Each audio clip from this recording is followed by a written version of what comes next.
Buying tickets to sports and concerts can be complicated and confusing, but there is a better way to buy, and that's with SeatGeek. SeatGeek is the smartest, easiest way to get tickets at every type of live event. Whether you're searching for a last-minute deal, planning a night out, or need to find the perfect gift, SeatGeek helps you find the best seats at the best prices, fully guaranteed. There's nothing quite like seeing your favorite team or musician in person, and SeatGeek will get you closer to the action for a great value. I have the SeatGeek app on my phone. It's by far the easiest way I found to shop for tickets. I could be anywhere, and with just a few taps, I can instantly find seats. SeatGeek is designed to make your ticket buying experience easier than ever and to get you the most bang for your buck. SeatGeek grades every ticket based on value to help you immediately identify the best seats that fit your budget. Plus, every purchase fully guaranteed, so you can shop for tickets on SeatGeek with confidence. Best of all, my listeners get $20 off their first SeatGeek purchase. Just download the SeatGeek app and enter the promo code WINGO today. That's promo code WINGO, $20 off your first SeatGeek purchase. It's time for some straight talk. The big wireless companies charge a boatload for their superior network coverage. But guess what? Straight Talk uses the same cell towers but charges a lot less. Who knew? Well, now you do. And I do. So let's do something. It's time to switch to Straight Talk. Unlimited plans start as low as $35 a month on America's largest, most dependable networks. Straight Talk Wireless. Only at Walmart. Savings may vary. A month equals 30 days. Please refer always to the latest terms and conditions of service at straighttalk.com. Welcome in to Golic and Wingo on a Tuesday morning. Glad you are spending part of your morning with us. Trey Wingo, Mike Golic Jr., ESPN Radio, ESPN2, presented by Progressive Insurance. All phone guests will join us on the Shell Pennzoil Performance Line. It's your birthday. It's my birthday. And your birthday. I got Fitty singing to me. Yeah, I like that. That's a definite change of pace. Yeah, he did call me Shorty though first. That didn't fit. Shorty. Exactly. I say a different kind of Shorty, a more loving and compassionate Shorty. Little different birthday song playing there. We used to play the Disney birthday music for birthdays. Oh, that's right. Yeah, you guys were sort of hamstrung by the limitations of the TV model there. Doesn't seem to be in the limitations right now. We're mixing it up. I like that a lot. So yes, thank you. I'm the double nickel today. 55. Yeah, your jersey number. I heard you were shorting me a year on your show. Thought you were 54, man. I gave you, with the weight loss. I gave you really? I gave him the youth. youth. Know how old you're? No, I had no clue. Okay. At some point, it all kind of blends together, right? He's 50. Yeah, the 50s. 50. I'm telling you though, I feel. I was talking to my wife Chris yesterday. I feel I'm going to go with 36. Okay. I feel 36. See, now you sound like Stugotz, who's only going to give Eli Manning one Super Bowl championship and one Super Bowl MVP. Just out of the blue? No, I'm giving Eli two. Okay, why are you just picking 36? Because I feel as good as I felt outside of when I was an actual pro athlete. Yeah. And I ended when I was about 31, 32, so I gave myself a buffer about 4 or 5 years and then picked that number. Okay. So there was a little bit of reasoning to it because I was and 36, by the way, I picked that number. I was a fatty then as well. Okay. I had peaked up to about 315, 320. Was that like the video you and Trey were breaking down when your neck was erupting out of your shirt collar? That was pretty close to after. Oh no, that was a while after. That was after 40. Yeah, that was after 40, and I was on the way down. Believe it or not, I had been up even more. There was more vanilla milkshake on me. So let me ask you this question then. You say you're feeling good. Yeah. So why would you pick the year when you felt you were a human flotation device? Well. That's what I can't figure out. Because, the whole point was my plan was still all right, and that's when I might have been my fattest. Because I felt this good for like a year or so. I don't want to say, I feel 53, Right. So I'm trying to pick an age where you're still kind of young. I personally wasn't at a great spot at 36 from a weight standpoint, but that's how I feel, like the way my body can move. I feel just maybe a half a decade or so out of being a pro athlete. This makes no sense. 36, you really think you can pull 36 off, huh? Well, it depends on what you ask me to do. Maybe we need like a 36-year-old. Like, what would 36-year-olds do? I was going to say, because you're 8 years away from even being that, so. Yeah. No, I mean, listen. Life comes at you fast, Junior. Life comes at you fast. I mean, I'm closer to 36 than you are, so I feel like I've got kind of a read on what the demands are for a 36-year-old. We should put together an obstacle course of things a 36-year-old might run into. Here's what we'll do. We'll put it up on the Twitter poll, Golic and Wingo. What are reasonable athletic accomplishments for a 36-year-old former athlete? and we'll see if you could pull off some of the things they're talking about. So we'll do that throughout the day. # social play. So at Golic and Wingo, what's a reasonable 36-year-old accomplishment athletically that we think Golic can pull off, and we'll definitely not the show. Word that a little better. Just want to remind everyone that's not a poll question. No part of that was phrased like a poll. Yeah. Stanzik is beside himself in there trying to reason. You were really proud of yourself. It is a social play. It is a good idea. It's definitely not a poll. They'll clean it up, but it is a good idea. We'll clean it up in post. Yeah. It's still early for me. Okay, it's only week 3. Okay, so I'm trying to maneuver our way through this. We do have a lot to get to. We do, yeah. Buster Olney, our baseball insider, will join us 7:05 or next hour, talk about what's going on in the winter meetings. Yeah, I think it's really cool, the fact that he talked with Derek Jeter, who's right, Derek's not there. Didn't even show. Yeah. Didn't even show. That's a bad look. Wow. That's a bad look. Tim Hasselbeck will be by at 7:30 Eastern. 8:05 Sal Palantonio will join us, talk about how the Eagles go forward with Carson Wentz. And then at 9:30, Louis Riddick will join us here in studio. So we got a lot to get to, including the beginning of... It's time for Off the Top. Whether you like it or not, it's just beginning. With Golic and Wingo. All right, we start off the top in the NBA. The Thunder lost at home to the Hornets, 116-103, in a game in which Oklahoma City was a 7.5-point favorite. They're now 12-14, and if the playoffs start, which it does not. But if the playoffs started today, they'd be on the outside looking in. Most games as a favorite this season, the Warriors lead the way with 27. They have 6 losses. Then the Thunder with 25 times. They have 14 losses. Carmelo Anthony left the locker room early. Didn't want to meet with reporters. He's averaging 18 points, 40% from the field, both of which would be lows. By the way, 2 guys on the team. You look at Paul George.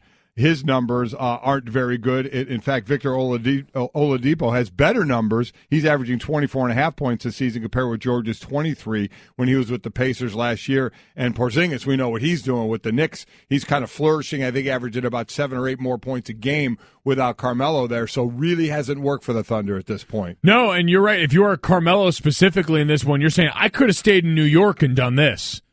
And had the surrounding scenery be much better than it is. They're in the playoffs right now if the season ended today, which it doesn't. Yeah. No, but if it did, people need to take more stock into that. No, it's been the one team, too, really, that made major moves this offseason. And we look around at Boston and Houston and some of these other teams that made marquee moves where it really hasn't taken, where you haven't seen anything that can give you hope so far. Boston had the impressive streak to start the season. Houston's been one of the top teams in the West all year so far. And Oklahoma City just can't seem to find their footing. You wonder that difficulty for Russell Westbrook re-assimilating into playing nicely with others again. Look, it's bad. Paul George said after the game, for the talent we have, absolutely not where we want to be, but we're going to remain optimistic. They have to. Yeah. By the way, long way to go. There is a long way to go to get back into the playoff picture in the NBA. All right, we continue. Off the top. Leangelo and LaMelo, they're pros. They've signed a deal with a Lithuanian basketball team, according to ESPN's Jeff Goodman, Adrian Wojnarowski, and Jonathan Givenoy. It's not really what we'd call a high-profile professional team. There's 2 leagues where they're at right now. In southern Lithuania. And the Baltic League is a lesser league, and that looks like where they're going to at least start out. They're looking to get roughly 20 to 25 minutes a game. It's a league that they don't practice on a normal rotation because of the financial status of this league. They're 4-1. The reason they lost one is because their coach, they forfeited it because their coach got thrown out of a game. Tell me if this sounds familiar. The coach got thrown out of a game, so that's their loss, and the best player on the team is the coach's son. And we're not talking about LeVar Ball. We're talking about the coach of this team. He'll fit right in. You know what? Listen, Mike, you know how Trey and I how we feel LeVar not coming on the show, that whole deal, and some of the stuff he's done, we've differed on the value, whether it's marketing a company, which is one thing, and then dealing with his kids, and by all accounts, he obviously cares a lot about his kids and their future and stuff, and some of it is kind of you laugh off, some of it's cutesy, some of it's a little more serious. This one, man, you had a kid playing at UCLA who after the summer or after the winter break would have been allowed back on the team. Yet another one is a junior in high school, and they're both taken from that and playing in Lithuania where they rarely sign American players, the only one being former Vanderbilt guard Brad Tinsley played in this league for this team, and he left that team after a month. it's almost at some point like, what in the hell has he gotten these kids into? Yeah, and this is one of those areas I do defer strongly to you guys. I said this morning, I'm never really going to give anyone parenting advice because I'm not a parent, and this is something you guys have both been through. I mean, Chappie played college football. Right. Jake Sidney and I were all athletes, so you guys are a little more adept than with me. You had to, help navigate me and guide me through the process of going up to training camp in Montreal, doing FXFL training camp. So there's a point where part of that was a personal choice on my part. Part of that is looking for that guidance. And so we don't know where that line is with these guys, where the guidance factor is in this. But I said if you remove the names involved, it's sort of interesting because we've talked about this as it pertains to people being a little disenfranchised with the NCAA amateurism model and wondering, can this be an alternate route? Because we see this for kids coming over all the time to the NBA that were playing for their national teams or for pro teams over in foreign countries from the time that they were teenagers and getting accustomed to playing with grown men. So there's a lot of stuff that I think we see that we're interested in, but because it's under the guise of the LeVar Ball and his family, we're a little less inclined to talk about. Well, look, they have each one. I mean, his goal for them is he wants them to all be in the Lakers organization at some point, whether it's the G League, the D League, however you want to look at it. Clearly, LaMelo is the more talented of the two. Wojnarowski was tweeting about LiAngelo, said he wouldn't be, he wouldn't be a top prospect anywhere else in college. But just so people understand the situation that they're in, the club plays in a 1,700-seat arena. 500 of those seats are reserved for team sponsors and their friends. The tickets cost around €5 a piece. There's been financial issues. They make, $500 a month now? Which means they got to play for a month to afford their own shoes. For their brother's shoes. The baller shoes, yeah. And I feel for him from that aspect and the language barrier. This is this is a village that first off, that doesn't speak English. But to that point, Trey, I played a game in the FXFL in the stadium at Harvard where there were about 13 people, and one of our fans was so drunk they threw him out. Yeah. They threw a fan out of a stadium where 13 people were watching a game, and so those things fall away. If it's really what you want to do and you can find a way there, that's great, but there are some things they're going to have to overcome along the way. There really is, and one of the biggest, when you talked about you and the different path, your path was kind of guided because of things that weren't happening, quite honestly, right? If you weren't into training camp, you had to find somewhere else. I feel one of the differences for these kids' path, their dad is kind of taking, they were in situations. Right. I know in UCLA he wasn't playing, but he was going to be, let back on the team at some point, and the other one was playing in high school. Seems like the dad just didn't like the high school coach or whatever the deal was. So it's like he guided it and pulled them out of situations that they were already in. So, listen, we'll see if it works out. To your point, Mike, you're right. Others, especially the foreign players who grew up playing, whether in this league or other leagues, that's where they learned to play, and they've come over and been successful in the NBA. We'll see, but boy, what a culture shock this is going to have to be. Look, these are kids. 16 and 19. I wish them all the best. Absolutely. I wish these two kids all the best, and we'll find out quickly how much they actually love the game of basketball at the expense of everything else. Very true. Off the top. All right, we continue. More NBA here. After missing the Spurs' first 27 games of the season, Kawhi Leonard expected to make his season debut tonight when the team visits the Mavericks. Certainly not awful. They're 19-8. They're third in the conference right now with no Kawhi Leonard, who is, he's finished third behind only LeBron James and Kevin Durant as far as, the rankings of players from the ESPN.com. So, you're looking to get him back at the – I think one of the bigger questions is the LaMarcus Aldridge hasn't really worked out as well as they've wanted in San Antonio. Thinking put him together with Kawhi Leonard and what they could have. Certainly you're getting one of the best players, especially the best two-way players, back in the league again. So we'll see. This is a team that could keep their head well above water even without him for the 27 games he's been out. Yeah, I guess you keep forgetting as we see the stat packet we get handed about how much this team has dipped offensively without him, and I think so much of his career was overcoming that belief that he was purely this defensive monster, but actually on offense we've seen over the last couple of years morphed into a real difference maker for them, and a guy who, in addition to learning how to score in droves, had finally started to learn also how to delegate and distribute some to his teammates, really in a way that we know the true greats do, but something that had started to become more and more viable for him. So they get back such an all-around guy who probably needs a better nickname than the Claw at this point. Look, the bottom line is they've more than survived. They've sort of thrived. And I said that about LaMarcus Aldridge. I meant his whole old time there. This year he is leading. He has just under 23 points a game. He's leading them in rebounds as well, a little over 8. But in the whole package, it just hadn't seemed to work those two together like they expected early on. And we'll see how that shakes out when Kawhi makes his return tonight. And we finish Off the top. Shocker. Monday Night Football. We were making fun of it. Yes, we were. Yesterday morning, but the Dolphins do it again. Third time in the last 4 years, Miami has seen New England come into their place and beat them 27-20 to snap New England's 14-game road winning streak. And here's the most amazing stat. The Patriots went 0-11 on third down in the loss. Their first game without a third down conversion since 1991. That is Off the Top. Golic and Wingo presented by Upside.com, giving all business travelers the gift of a better travel experience this holiday season. Upside.com. So now the question becomes, was this a one-off without Gronk, or have we seen over the last 2 weeks some concerns about that Patriots offense? Well, I mean, I think early in the season it was on the defensive side of the ball. We saw some real shortcomings for this team, and we said, you know what, they'll even this thing out. They'll do what they need to do, and they did, ripping off the amount of wins they did. So I keep hearing that without Gronk, they've won without Gronk before. They won the Super Bowl without Gronk It's last not year. like, oh, my God, they don't have Gronk. What's going to happen? You know, we gave the stat yesterday, no Gronk, no Edelman, that Brady is about 2-1 interceptions. And he did throw a couple of interceptions last night on a couple of balls that were just a hair, certainly the second one, the deep one, a hair underthrown. So, you know, there certainly is that. But they're always that team we say, well, they're going to find a way. They're going to find a way.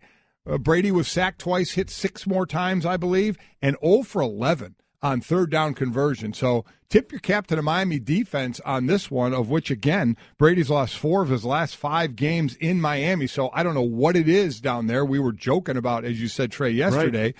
But, Miami did what you need to do to beat a New England team is hit Brady. Sack him, knock him down. Brady doesn't have a couple of weapons, and there you go. Yeah, and listen, New England's been banged up on both fronts. They've been without their right tackle for a little bit now. They've moved some bodies around on the offensive line. Defensively, Kyle Van Noy, their leading tackler, was out last night, in addition to some other, there were great pieces on Monday Night Countdown about, was it Reed, the defensive end, who came over, was the former Bills practice squad player.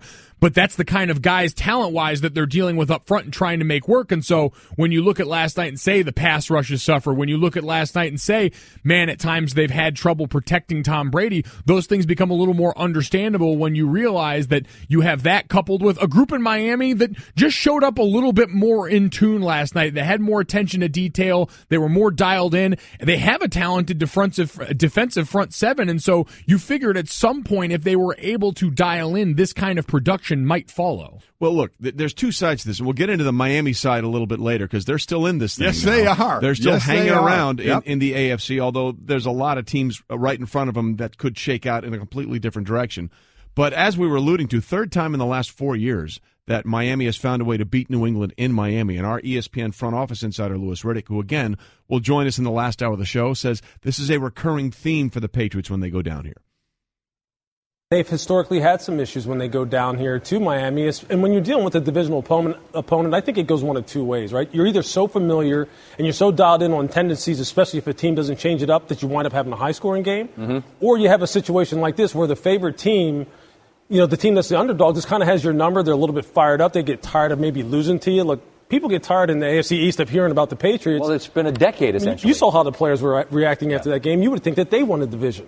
And it's just one of those things that, motivation is key even for professionals. Well, that's the key, okay? Yeah. And what they hit on there, I think, is the really interesting thing. There's the macro and the micro, okay? The micro is, hey, the Dolphins won a game against the Patriots. But the macro is, does everybody else in the NFL think, my God, they may be beatable? Well, I mean, they did lose 2 games early in the season at home. But that team wasn't the way this team has been playing. That's true. To that point, that defense was horrible through the first 4 weeks, 5. They gave up a 300-yard passer for the first 6 games of the season. Right. That had never happened before in NFL history. They got the defense turned around. You figured the offense was going to be fine, but in the last 2 games, Tom Brady has 3 interceptions and I think no touchdown passes. Let me check that again. Well, he had one last night. Okay, he has one touchdown pass. Last night, one touchdown pass, 3 interceptions in his last 2 games. Yeah, I mean, does everybody think, my God, that might not be a foregone conclusion now? Well, I mean, I don't know if we were there anyway because of Pittsburgh. Were we? I mean, Pittsburgh is 2-7 against Brady in the Belichick-Brady era with Ben Roethlisberger. Yeah, I mean, they've beaten him like a drum. They have.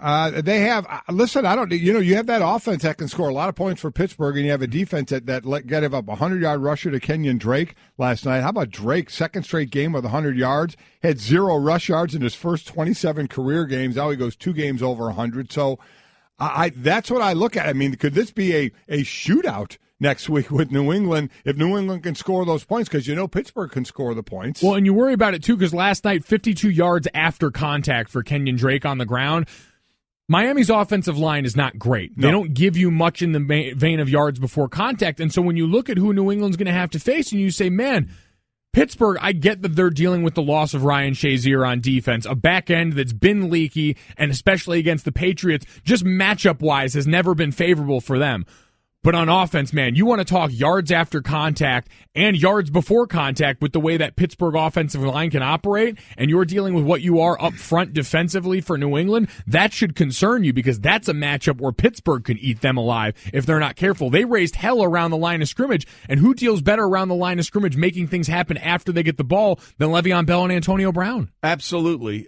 But, the other question that's interesting here is that, remember, Tom Brady did miss 4 games last year because of the deflation sensation, as I like to call it, because that's what it became. It was never about what happened. It's never what happened with the footballs. It became about everything else and procedures and practices, and we can because we can. But, he's 40 years old, and in the last 2 games, he's looked a little more mortal. Well, he has, and look to this game where Pittsburgh is, second in sacks? They have over 40 sacks. Yep. You mentioned, Cannon the guy at right tackle has been out. Fleming has been replaced and was there last night. So they have, and last year they were way more consistent on that offensive line, like Atlanta was, the 2 teams that met in the Super Bowl. So, and you have a stationary target in Tom Brady. So that defensive line, you got to believe, is going to really test that offensive line from New England this week and get after him and get some hits on Tom. That being said, to Trey's point earlier about motivation, is there anyone happier this morning than Bill Belichick? Oh, no. You've got the division sewn up, and you get to go into that Week 15 matchup saying last week, look what I always told you. If you don't show up dialed in and listen to what we're doing around here, anyone can beat you. So he has got the perfect teaching element to take in motivation-wise with this team to the biggest matchup of their season. And let's be clear, this game really is irrelevant if they win next week. Yep. Because if they win next week, they're in golden shape to still have home field advantage. The last time they lost 2 in a row was week 16 to 17 of 2015, when, by the way, they had the inside track for home field advantage, and one of those losses was in Miami 2017, which gave Denver, by the way, home field advantage that they parlayed into a championship in Super Bowl 50. All right, coming up, it feels like the Eagles' Super Bowl hopes might have gone... Oh, let's see, there's a good tease here by Stanzik. Might have Wentz right out the window. I get what you're doing. That's so bad. I get what you're doing. That's so bad. The Super Bowl has the rest of the crew behind the glass has their face in their hands. Wentz right out the window. Just so bad. But is all hope lost now that Nick Foles is back under center? We'll tell you, and we won't do any more bad Carson Wentz puns. Wow. After this word from 1-800-Flowers.com. Ruined Stanzik's masterpiece. Wow. Hey everyone, Mike Golic here. Support for the Mike and Mike podcast comes from our friends at Rocket Mortgage by Quicken Loans. Chances are you're confident when it comes to your work, your hobbies, your life. Rocket Mortgage gives you that same level of confidence when it comes to buying a home or refinancing your existing home loan. Rocket Mortgage is simple, allowing you to fully understand all the details and be confident you're getting the right mortgage for you. To get started, go to rocketmortgage.com/Mikes. Equal housing lender, licensed in all 50 states, NMLS, consumeraccess.org number 3030. Life happens. With ADT, you can feel safe with an ADT starter kit professionally installed for only $49. Call today and install an ADT starter kit that includes security panel, keypad, key fob, entry and motion sensors, and for a limited time, get a camera included and installed at no additional cost. That's a $449 value installed for just $49. Requires 36-month monitoring contract, QSB, and EasyPay. Activation and early term fees may apply. Certain marks excluded. License available at ADT.com, Florida EF001121, Louisiana F1639. Carson Wentz has indeed torn his left ACL and is done for the year. Time for Straight Talk Wireless about that now, brought to you by Straight Talk Wireless. Best phones, best networks, no contracts. And speaking of Straight Talk, I did like the way, guys, that Doug sort of addressed this with the media, because to me, someone asked him, I don't know who it was, can you guys overcome this? And his response was, absolutely, we can overcome this. We've overcome the loss of a All-Pro Hall of Fame left tackle, special teamers, running backs. Absolutely, we're going to do this. And to me, he wasn't speaking to the media there. He was giving the straight talk to his team by what he was telling the media. Well, yeah, I think this team is very talented in a depth way to where, as we talked about, you can spread the ball around. Now, your left tackle, your middle linebacker, your special teamer, or running back, it's not your quarterback. It's not a quarterback who was on an MVP pace. It's not a quarterback who had thrown, with a handful of games ago, 33 touchdown passes. So it's just as it is with all quarterbacks, it's always different. But as I said yesterday, I feel somewhat confident that Nick Foles can keep this. Now, we sit there and say with Wentz, they were a favorite to get to the Super Bowl. Can we still say they're a favorite to get to the Super Bowl? I'll say this. Obviously, the work got a lot harder because I think there's a lot of really good teams in the NFC. I think it's not like the AFC where we're talking New England, Pittsburgh, and maybe some shocker team. You're talking, I think, at least 5 deep in the NFC, and we don't even know if Aaron Rodgers is coming back yet or not. So, but I have faith that Foles can spread the ball around, that they have enough there. My biggest worry is taking hits and getting sacked because Wentz could escape all that, and Nick Foles isn't one that can do that as well. Yeah, you wonder how much for an injured Eagles offensive line, especially at that left tackle spot, Carson Wentz covered up for some of the warts that might pop up there. We've seen protection be a little bit of an issue down the stretch at times, and you wonder how much worse that gets. To Trey's point about talking to the team, some of that I think was Doug talking to himself too, saying, "No, I'm looking into the mirror. I'm good enough. I'm smart enough, and gosh darn it, people like me." Yeah. But you look at it. I think the point there, you mentioned a lot of the other good teams, some of whom have been dealing with, I think, similar quarterback issues. Now, I don't want to lump Jared Goff into that necessarily, but he's not a guy that we've lumped into the MVP conversation despite the success he had. We understand Sean McVay and that team have played a lot into it. We understand Case Keenum in the Minnesota offense. There's been a lot of that. I know you guys love wins above replacement. For the most part in his career, Case Keenum's been a replacement level quarterback. He's been the mythical creature? He has been the missing link in that equation that you guys have been looking for that I know you love so much. But those teams have been able to work over the course of a season around finding a way to work that offense around what that guy's capable of. My only concern is the Eagles have to do that in 3 weeks. Right. They do. Look, there's a couple of ancillary things about this, too, that get into it. As good as Wentz has been, again, 33 touchdown passes, he set a single-season record with 3 games to play, and for most of the season he's led the league in touchdown passes. What's really got that offense going has been the running game. They've had I think they were at one point they were averaging 147 yards per game, second in the league to Jacksonville. I think it's still close to that, and that has allowed everything to go forward. So if you want to look at it as half full as you possibly can, look, we may not get the miracle plays. We're not going to get the chicken salad out of chicken you-know-what plays that we've got from Carson Wentz. But if the running game is working for Philadelphia and they have 4 viable backs and a really good offensive line, then that will open up things for Nick Foles. That's the glass half full scenario. Yeah, I agree. In Philadelphia, they're still second, and they're at $1.43 a game. Yeah. So they're still right there. But what we're saying, though, in a nutshell, is the Philadelphia Eagles were a favorite to make it to the Super Bowl, being led by an MVP quarterback, and they're no longer led by an MVP quarterback. I mean, so that's at the most important position. They don't have the MVP caliber type guy right now.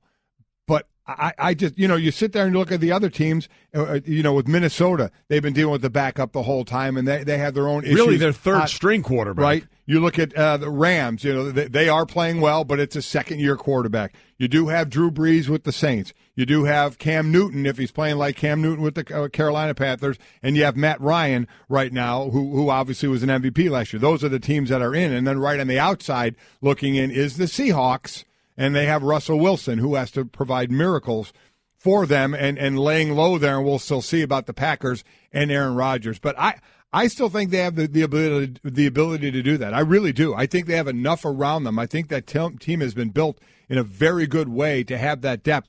But I am worried about the O-line. I do think Wentz covered up. I think we're giving a lot of love to that O-line, and I think they deserve it.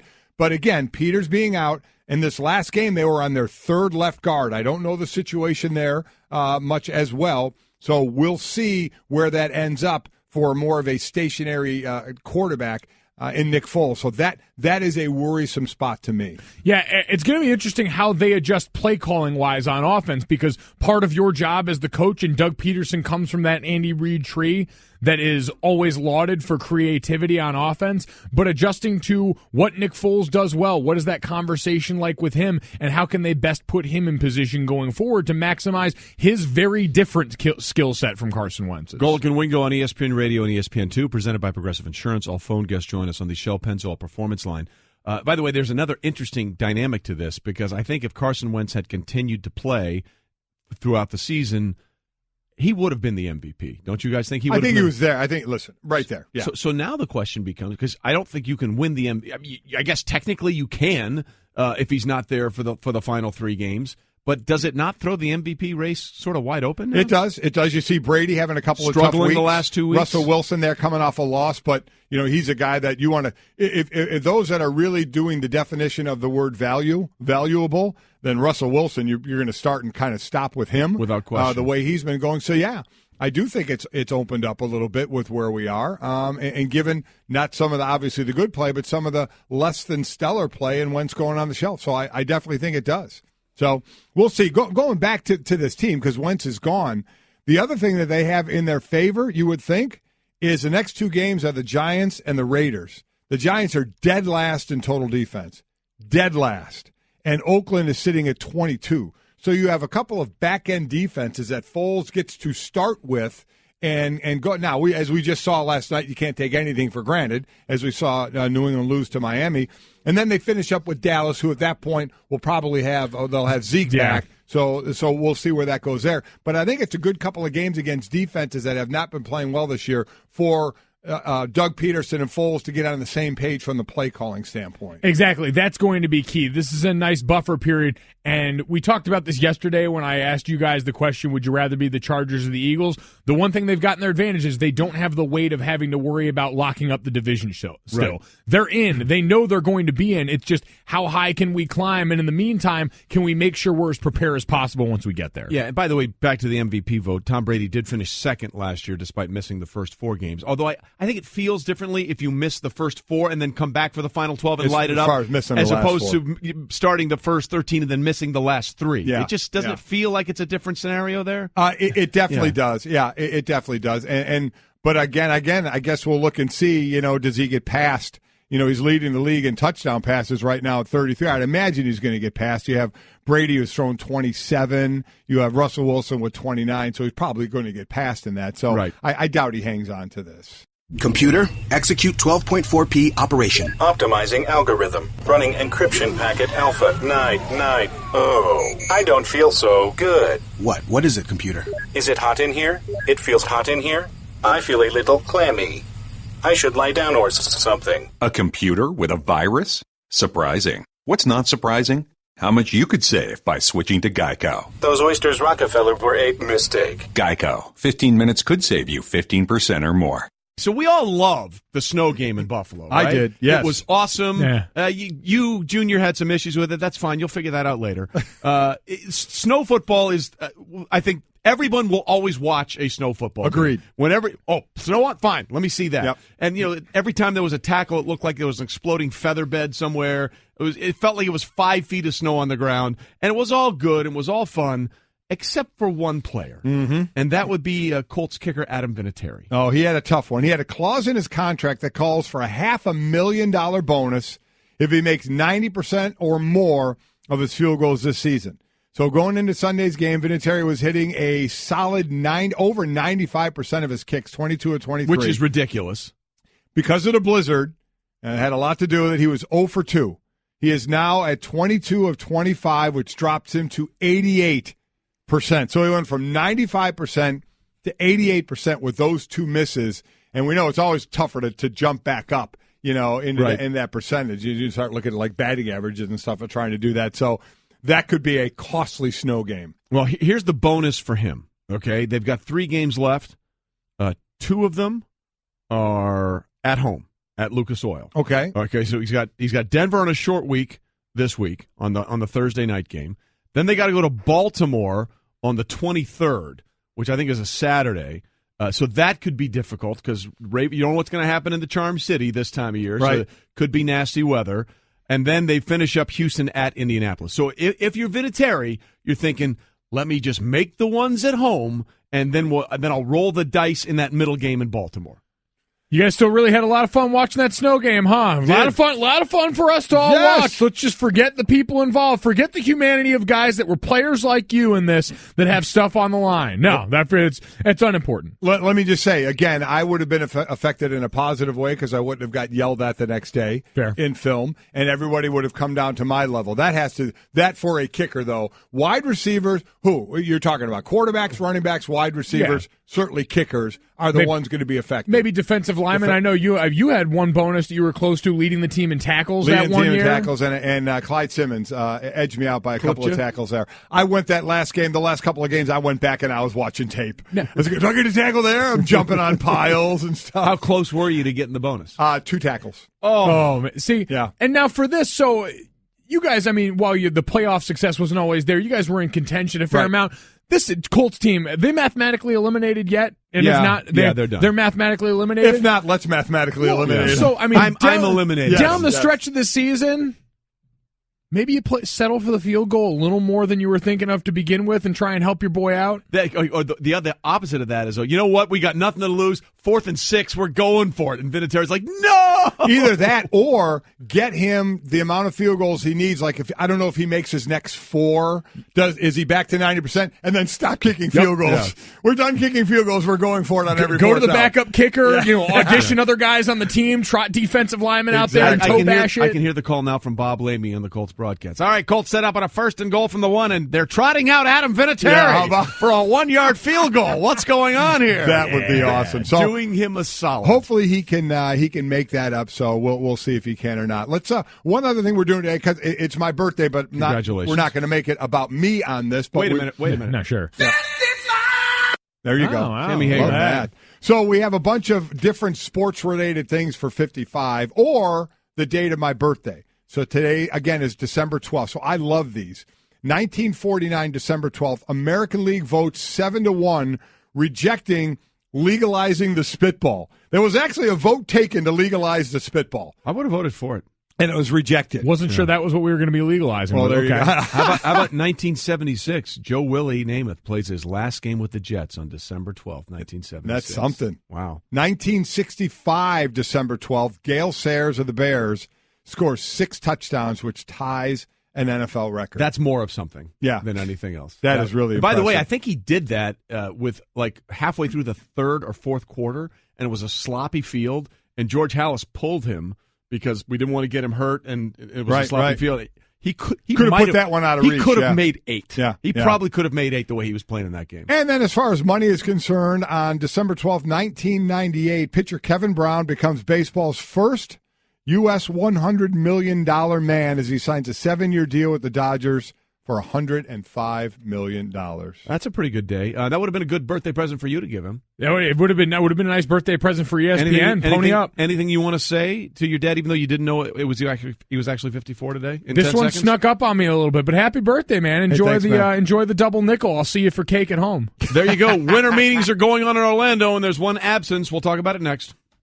Buying tickets to sports and concerts can be complicated and confusing, but there is a better way to buy, and that's with SeatGeek. SeatGeek is the smartest, easiest way to get tickets at every type of live event. Whether you're searching for a last-minute deal, planning a night out, or need to find the perfect gift, SeatGeek helps you find the best seats at the best prices, fully guaranteed. There's nothing quite like seeing your favorite team or musician in person, and SeatGeek will get you closer to the action for a great value. I have the SeatGeek app on my phone. It's by far the easiest way I found to shop for tickets. I could be anywhere, and with just a few taps, I can instantly find seats. SeatGeek is designed to make your ticket buying experience easier than ever and to get you the most bang for your buck. SeatGeek grades every ticket based on value to help you immediately identify the best seats that fit your budget. Plus, every purchase fully guaranteed, so you can shop for tickets on SeatGeek with confidence. Best of all, my listeners get $20 off their first SeatGeek purchase. Just download the SeatGeek app and enter the promo code WINGO today. That's promo code WINGO, $20 off your first SeatGeek purchase. Sport Clips Haircuts Holiday Halftime Giveaway has cash for you this holiday season. Sport Clips is giving away $500 every day until December 15th. Visit sportclips.com/holiday to enter for your chance to win. No purchase necessary. Ends 12/15. Must be 18 or older to enter. Subject to official rules at sportclips.com/holiday. Void where prohibited. Rocking out to Mike Golic's 55th birthday. Glad you're with us. Yeah. ESPN Radio and ESPN2, presented by Progressive Insurance. All phone guests on the Shell Pennzoil Performance Line. 55. Now, I have a packet here somewhere. Yes. A lot of people turned 55 this year, big guy. So congratulations on making the milestone. Thank you very much. I appreciate all that. We have a couple of cakes in here for those watching, or if you're listening, there are some cakes in here. Hopi, who does our makeup, she sent me a Mickey waffle with ice cream and M&Ms on it. My wife sent me to work with cupcakes. So sounds like a lot of people are trying to make sure you don't get to 56. Holy smokes. I mean, there's a lot of sugar in front of you here, big boy. A lot going on. So how about this? Other famous 55-year-olds, just not born today. Tom Cruise is 55. Yes, he is. I think he makes us all look a lot older. And you know what else he makes us look? A lot taller. Nicely done. Yes, I went there. Steve Carell is 55. Jim Carrey, Wesley Snipes, Hammer time. Demi Moore, Paula Abdul, Jodie Foster, Sheryl Crow. How about that? That's a good grouping right there, isn't it? That's a good grouping it? to be in. So of well all done. 55s, yeah. Well done. And none of us look 55, right? Right, sure. Trey? Whatever you need to tell yourself. Right, Trey? Yes, absolutely. I was getting the death stare there. And keep it coming with some of the you put up a great question, though phrased it horribly. Yeah. But it's up on Golic and Wingo. I retweeted it. Golic feels 36. What should a 36-year-old former professional athlete be able to accomplish? We're getting some great ones on that. We really are. So we'll keep going with some of those. But good question out of you. Yeah, keep those. Well, I contributed something today. You did. Out of the gate strong, and then I'm taking the rest of the show basically That's exactly off. right. You're coasting now. You have fun. There's a big change in golf. We'll get to that in a minute. But obviously there's some big changes going on in Major League Baseball. And our insider, Buster Olney, joins us from the baseball winter meetings via the Shell Pennzoil Performance Line, taking synthetic motor oil performance to a whole new level. Make the switch to Pennzoil Synthetics today. Buster, clearly the Marlins made the switch, sending Giancarlo Stanton to the Yankees. Obviously, that is still, I would imagine, the talk of what's going on down there in Florida. What are the ramifications being discussed at the winter meetings about that move? Well, boy, I mean, that can go in a lot of different directions. First, the competitive impact in the American League East. A year ago, I remember when the Red Sox traded for Chris Sale, the question was, what are the Yankees going to do in response? And now, after the Yankees get Giancarlo Stanton, there's some thought that the Red Sox will come up with a big signing to upgrade their lineup, someone like a J.D. Martinez.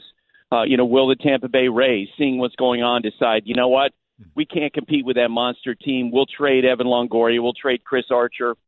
Moving forward with the Marlins, I think there's obviously going to be a lot of questions about how viable they're going to be after they go through yet another fire sale. We knew that this was coming because the current ownership group bought the team and assumed so much debt. But you do wonder, after the scorched earth that they're going through now, how much of a market will be left for them to rebuild on. And I know you had a chance to sit down with Stanton around his Yankees introduction and that presser, and he kind of, left there with that Instagram with some parting shots at management of the Marlins and what's going on down there. Did he get into that a little more? What was the feel of what his thoughts were from the Marlins? Yeah, Golic, it wasn't kinda. It's not often, because a lot of times players in that situation, when they're asked questions about how they got into that spot in a trade, they'll say, well, I don't want to get into the past. I want to, move forward with the Yankees. I'm excited about that. Giancarlo made it very clear that, he felt like that what went on with the Marlins was a circus, and it wasn't all about, the current ownership. But he and his agent, Joel Wolf, also, I think, made it very clear that they weren't happy with how the whole trade conversation took place under Derek Jeter. They talked about how at the beginning of the process, he gave a list of teams to the Marlins, and yet the Cardinals and the Giants, two teams who weren't on his list, in the end wound up arranging trades, and then he turned them down. And according to Giancarlo and his agent, when he did that, the word he got from the Marlins, and they weren't specific about which executive told him this, said, well, you know what, then you're going to be a Marlin for life, which was clearly a threat and clearly a bluff, and he called it. Well, the idea that, hey, you're going to have to stick with us as a threat is not, I think, an endearing selling term for anybody that might want to come to this franchise. No. And look, as I say, he didn't hold back at all in really making sure that we all knew that he was disgusted with what happened and how this played out. But as you know, no matter who, given the way that the new Marlins ownership bought the team with all the debt, no matter who went into that seat, whether it was Derek or somebody else, boy, they were going to have to do some unpopular things, and that's certainly how it's played out so far. Buster Olney with us from the baseball winter meetings. You've mentioned Derek Jeter a couple of times today. He is not at the winter meetings, which we should point out are in Orlando, Florida.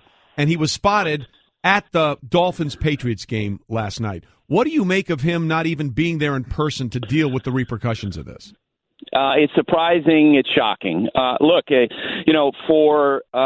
you work in a front office in baseball operations, and when Derek and the new ownership were brought in, it was explained that Derek was going to oversee the baseball operations and the business side. He's the CEO of the team. He's been in the middle of all these Giancarlo Stanton conversations.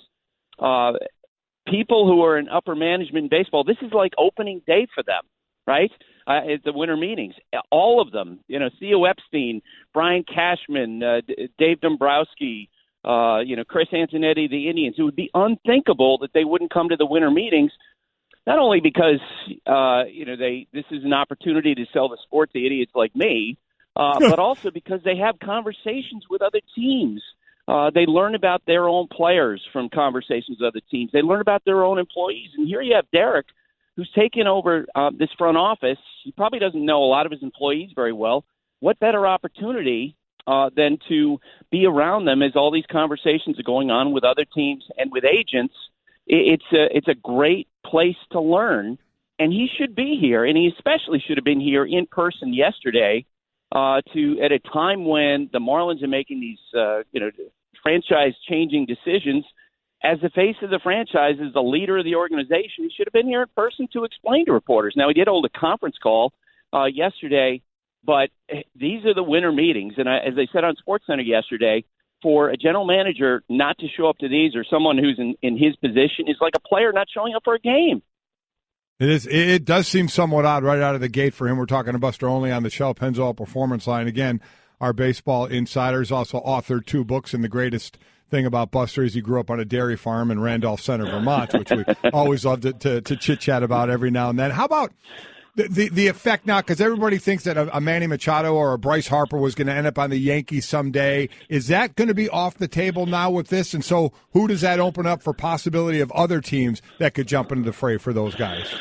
Yeah, and I do think actually that this could have a dramatic impact on next year's free agent class, which is expected to be perhaps the greatest of all time, with Manny and with Bryce Harper as headliners.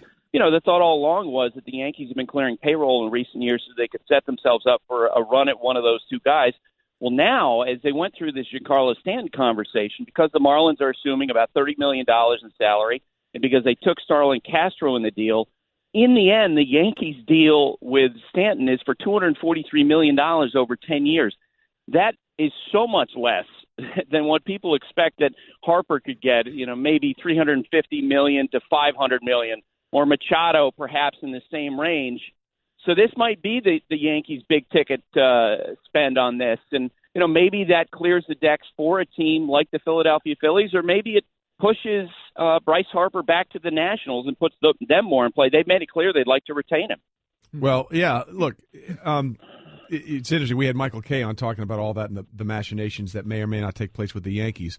But what is the next thing? I mean, usually these things happen at the winter meetings. This Giancarlo Stanton thing sort of happened before everybody got down there over the weekend. What's the next big move that might be coming this week, Buster? Well, the Yankees, what's next for them is they're going to focus on pitching. And the Pittsburgh Pirates right now are absolutely in listening mode on Andrew McCutchen, who's a free agent after next season, and Garrett Cole is a free agent after 2 seasons. It wouldn't at all surprise me if the Yankees jump in on Garrett Cole, who's the best available starting pitcher. Those 2 organizations match up real well with a potential trade, and the 2 general managers have done a lot of business in the past. The Cardinals were spurned, of course, by Stanton, and they've now moved forward, spun off the other conversations. They're talking with the Marlins about Marcell Ozuna. They're terrific outfielders. They're talking to the Rays about Evan Longoria, and pursuing a lot of other things. So I'm wondering, from the baseball side of it, Buster, you and all you guys in baseball, are you more excited to see Stanton in the Yankees uniform at the plate, or Shohei Ohtani either pitching and or DHing for the Angels, and what he is trying to do out there? Man, that's a great question. I have a longtime friend who said to me the other day, he's a Red Sox fan. He said, "Man, I'm so bummed that the Yankees got Giancarlo Stanton, but I'm so excited as a baseball fan to see Stanton and Judge on the same field in the same lineup." Like, that'll be a lot of fun to watch. Batting practice will be incredible with those two guys in the same round. But I got to tell you, I'm really interested in Ohtani because he's going to be trying to do something nobody really has ever done for any length of time, and that is to try to work as a starting pitcher, and he'll probably do that once a week. The expectation in the industry is he'll make about 25, 26 starts, and he'll also work to get a lot of at-bats. And there's a lot of curiosity about how the Angels are going to make this work, but there's no doubt Billy Epler, the general manager, when they were wooing Ohtani, they committed to that they're going to try to make it work, to use him in the lineup, 2-3 days a week when he's not pitching. I do have one question from the money side of it. Listen, we all try and maximize our dollar. It's not just pro athletes that do that. And this kid is, 23 years old, I believe? Yep.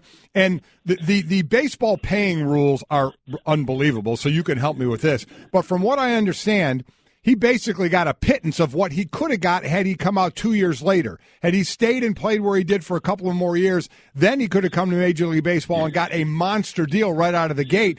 Now he's getting a smaller amount, and God forbid he doesn't play as well. Can he hurt himself monetarily?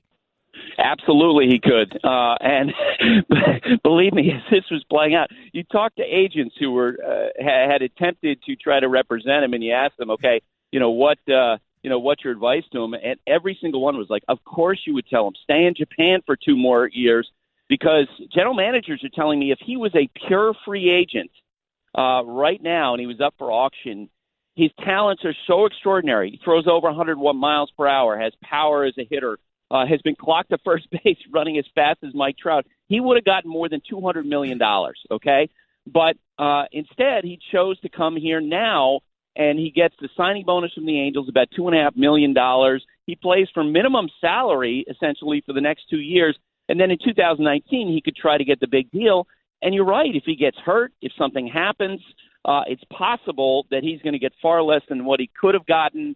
It actually endeared him more to teams as they were doing their evaluation process, because their thought was, wow, this kid really wants to play Major League Baseball because he's obviously foregoing a lot of money to make it happen. Buster Olney with us from the Baseball Winter Meetings, joining us on the Shell Pennzoil Performance Line as we are Golic and Wingo, presented by Progressive Insurance.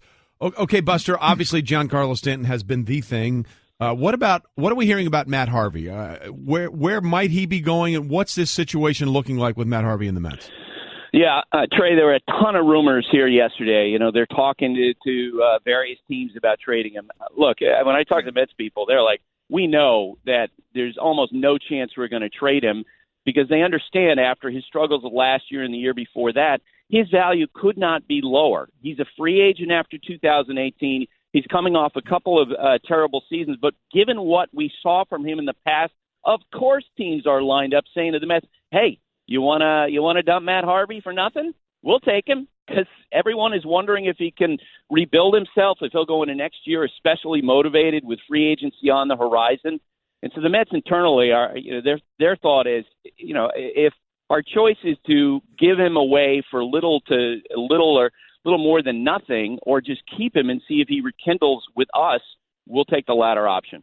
All right, Buster, we appreciate your time this morning. And one serious question for you. I know you're in Orlando, and if you get a little bit of free time and you can make it over to Mickey's house, what is the one ride, if you had a chance to go on it only one time, that I can run over, I can get on this ride before I have to go try and find Derek Jeter if he ever shows up? What is the ride you would go on?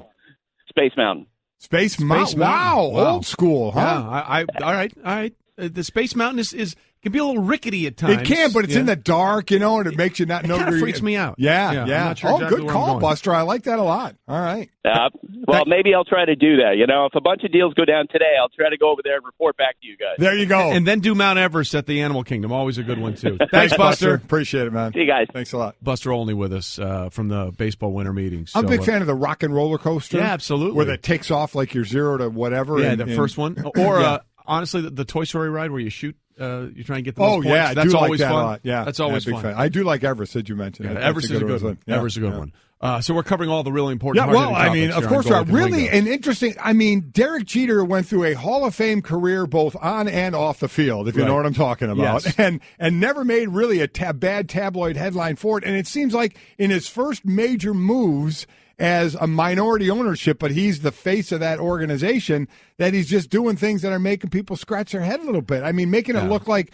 Stanton, well, if you don't take a deal, you're here for life, kind of a threat to not going to these meetings, and I don't know if but Buster's the one saying he should be here. I mean, that just seems like an interesting way to start it all out. Look, if you're the public face of the franchise and you've just dealt the face of the franchise, it does make sense that in the biggest off-season business setting for the entire sport, you should probably be there in person. Yeah, that's just the way I interpret it, and that's what Buster said. Yeah, so I agree. I'll go with him on those lines. So we'll see what happens there. Derek Jeter can do Derek Jeter things, and I guess. Usually it works out. Yeah.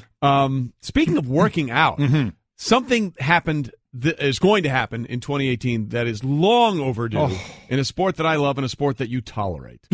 It was announced Monday that beginning in 2018, all of golf's major professional tours will no longer allow viewers to call in, email, or text rules infractions that they see on the tour. Now, that's basically something that it started to be amended already when they were going to say if it hadn't happened after the first round, we're not going to retroactively go back and look at it. That's what happened to Lexi Thompson on the LPGA Tour this past year when someone said she illegally marked her ball, and it cost her 4 strokes and eventually cost her a major. Right. Okay? So now they're saying, because you could do this before, if you thought that somebody had an improper drop. I think it happened to Tiger Woods at the 2014 Masters. A birdie on the 15th hole went to an 8 because of an illegal drop. And by the way, he finished out of a playoff by 4 strokes that year. I can't remember what year it was. I think it was 14. It might have been 12 or 13. I'm not sure.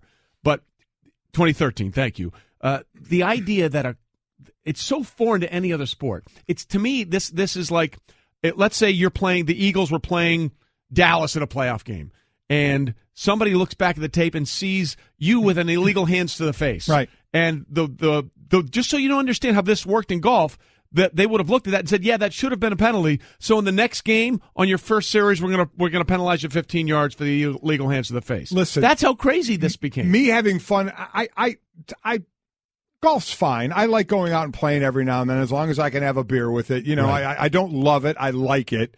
But you even have to admit, how could the powers that be ever drives me nuts. Ever put this could really be the dumbest rule in all of sports. Yeah. In all of sports. Take every single sport from football all the way down to whatever you want to go. To curling, which I can't wait to watch coming up in the Olympics. But yes. In every sport, they all have rules. Some are laughable. This is the most laughable rule I think there is in any sport, where you actually will let a viewer do any kind of communication to you while the tournament's going on and penalize that person in it. It was the dumbest rule of all time, and I can't believe there were any people like you who love golf that would have ever been behind a rule like this. It drove me crazy. And it's been in place for a long time, has it not? Absolutely. And look, every group has especially at a major, has a rules official with them. Okay. Yes. And here's where I don't like it from a fairness perspective.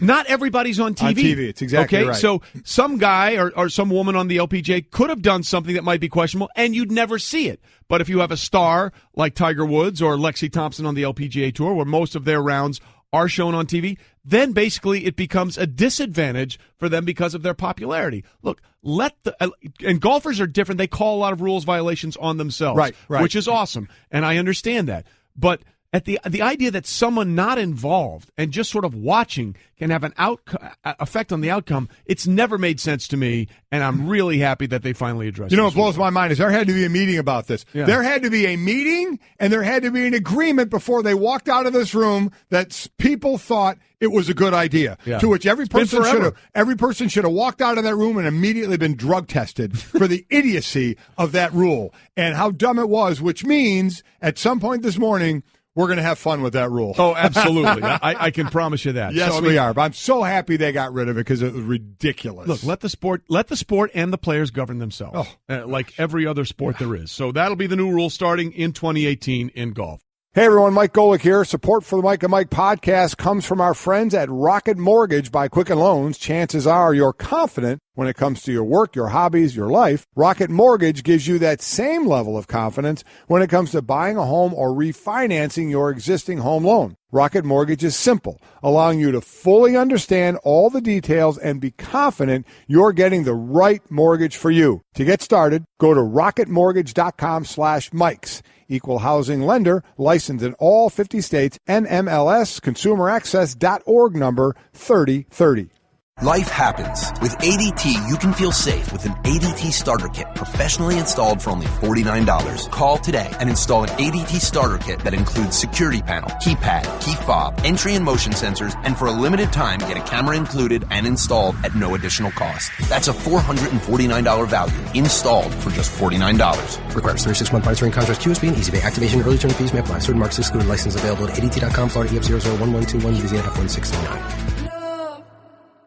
Rolling through this Tuesday morning. Golic and Wingo, glad you're with us on ESPN Radio and ESPN2. Look, we joked about this yesterday, thinking about the Dolphins actually upsetting the Patriots. Right. And we all said, that's not going to happen. It happened. Yeah, and, maybe we should have taken a little more seriously the idea of geography. That's the third time in the last 4 trips that somehow Miami has managed to trip up New England. Well, we gave a lot of stats yesterday about why there'd be a good chance for Miami to beat New England, and we poo-pooed them. Yeah. We flat out did. We said that. We were bad poo-pooers. Not going to happen. And listen, they got to Brady last night. The offensive line has some changes on it. He got sacked twice, hit 6 more times.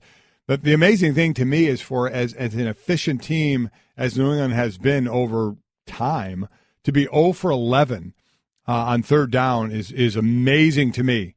And that's kudos, obviously, to the Miami Dolphins defense. That's your whole object. Listen, sat in many a defensive room as far as goals, and one of the biggest ones ever is to get off the field on third down. Right. It's one of the most – because New England had been that damning team that in 3rd and 4 will get you 5. Yeah. You know, with a guy like Julian Edelman or Amendola, the type of slot receivers, or even Gronk, you know, that would get you just enough to move the chains. That would be so frustrating to say – we were almost off the field. I got it by a yard, moved the chains, another set of downs.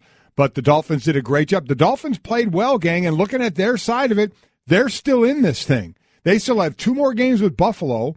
With Buffalo right now, as a team sitting in the chase at 7-6, the Dolphins are 6-7. The Dolphins play the Bills 2 times, and they play Kansas City. So Kansas City, right? So they can get a win there. They have a win over the Titans, who are in it right now. They have a win over the Chargers, who are in the hunt. They have a loss to the Ravens, who are in the hunt as well. But the Dolphins, you know, this is a team that would win a few, lose a few. Now they're on a win a couple. They put themselves in a position to say, okay, you know, let's take care of our business like we just did the last couple of games, and let's see where this thing lands us. Yeah, technically they're right now in the 10 spot, but as you said, they've got a couple of games against the Bills, which is a massive situation because Bills are 6th. Right. So, you know, you win those 2 and suddenly it changes everything dramatically. Right. Yep. But, you know, the other side of this is how much do you attribute their lack of success, especially on third down, to no Gronk without the suspension on Monday night?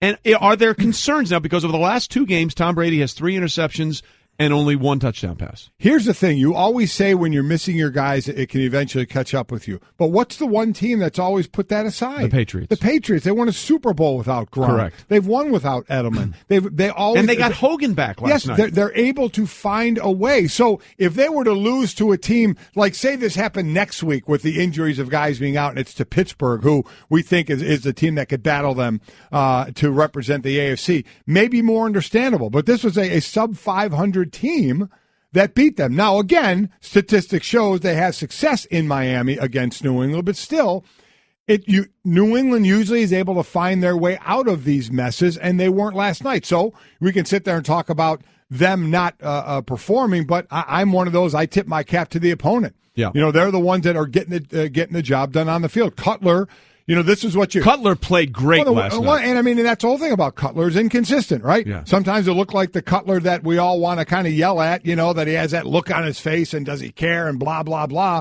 and he gets jumped on sometimes unfairly. Or is it a guy that goes out and is incredibly efficient like he was last night? Well, look, the other thing to keep in mind here going forward, again with Brady, who's just been spectacular all season long, he's been on the injury list the last couple of weeks with that sore Achilles. Achilles, right. Any kind of Achilles thing, got to just put bells in your head. Oh, yeah, because a lot of times you see an Achilles go, and obviously nobody's touching you. You see a guy making a move, making a cut, and all of a sudden they're down grabbing the back of their ankle. Now, it's not like Brady moves a ton, but still, if it's sore and there's something with it, you don't know what could make it go if it were to go. And you look at his yards in the passing game since the game in Mexico City against the Raiders when he threw for 340, was 30 of 37, was just off the charts. The last time they played Miami, he threw for 227 yards. Now, granted, they ran for a season-high 196 yards in that game. I get that, okay? So 227. Then against Buffalo, he threw for 258. And then last night, 233. So you just wonder, okay, we've all said all along, the Father Time, and maybe this is the one guy that he can't beat. But he is 40 years old. He did miss the first 4 games last year, which I think definitely helped him down the stretch of the season. Is he wearing down a little bit? Because he's taken a ton of hits. He's already been sacked way more this year than he was a year ago. So you just wonder, is there a little bit of attrition showing up right now? And this is a difficult stretch for them, by the way. That game was in Mexico City. They were home from Miami, at Buffalo, at Miami, and now they're going to be at Pittsburgh. It just seems so weird that every time there's an off game, and I know it's been a couple, but we start to question it for a guy who's completing 67% of his passes, just under 4,000 yards, 27 touchdowns, and 6 interceptions. I mean, it's very, very difficult to sit there and say, is he losing it? There's no way I'm saying that. I'm still giving him the benefit of the doubt. He has been sacked 29 times. That part does worry me because there has, as I mentioned, some shifting on that offensive line. So he is taking more hits, and that 2 years ago was one of the big bugaboos for them as he took a lot of hits. Now you're going up against a team that's second in the league in sacks in Pittsburgh. If they don't sack him a number of times, they're going to hit him and make him uncomfortable, and that's one of the best ways to beat the New England Patriots. Yeah, you just move him off his spot. There were a couple times where they didn't get him, but they blitzed, and he had to dirt a couple of throws. Right. And that was the biggest concern. Look, we can say all this stuff, but if they go into Pittsburgh next week and beat them, they're still in the driver's seat for home field advantage in the AFC. Right. So as bad as this game was Monday night for them, it doesn't matter. Make it all go away. As Bill Belichick likes to say, we're on to Pittsburgh. Because all they have to focus on is beating Pittsburgh, and that will be difficult now because the way Pittsburgh's playing offensively, Yeah. But, if they beat Pittsburgh, they've handled their business, and they're on the inside track to make sure the playoffs go through Foxborough. And I think Mike, my son, said it correctly a while ago, is Belichick probably is not cherishing a loss, but how he can use this teachable in his coaching abilities and teachable moments to say, man, guys, you can't slough off a bit or you're going to get got. Okay, so that's what's going on with the New England Patriots. Again, a huge game coming up Week 15 in Pittsburgh.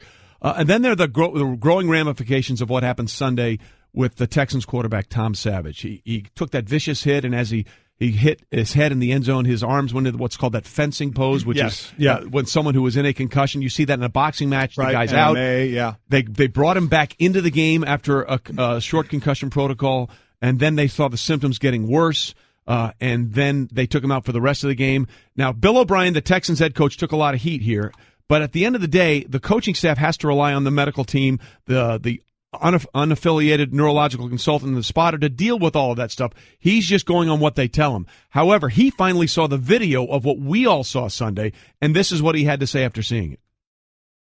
Figured that he got hit, really didn't know that he got hit. There's 12 bodies around him. Very, very difficult from the 50-yard line where I'm standing to see if he even got hit. With benefit of the video, which I do not have benefit of any video, there's no video on the sideline. All there are tablets. There's no video. There's nothing like that. With benefit of seeing the video, Obviously, from my standpoint, the care for the player, I would have never let that player back in the game, and I don't believe that Jeff Kaplan would have allowed that player back in the game. I don't have benefit of the video. I did not see anything. Okay. And understand, he's not allowed to. Correct. Coaches are not allowed to see replay and video on the sideline. The spotter in the booth and the doctors on the field have access to the video.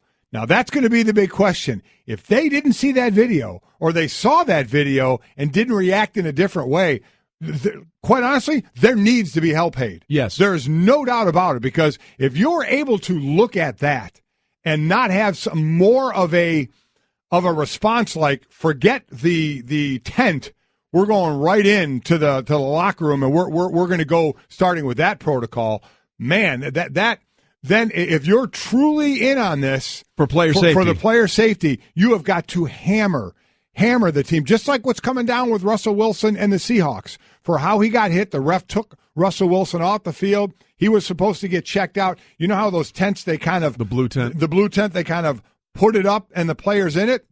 It wasn't even all the way up. He was the only one in it, Russell Wilson, and he ran right out. So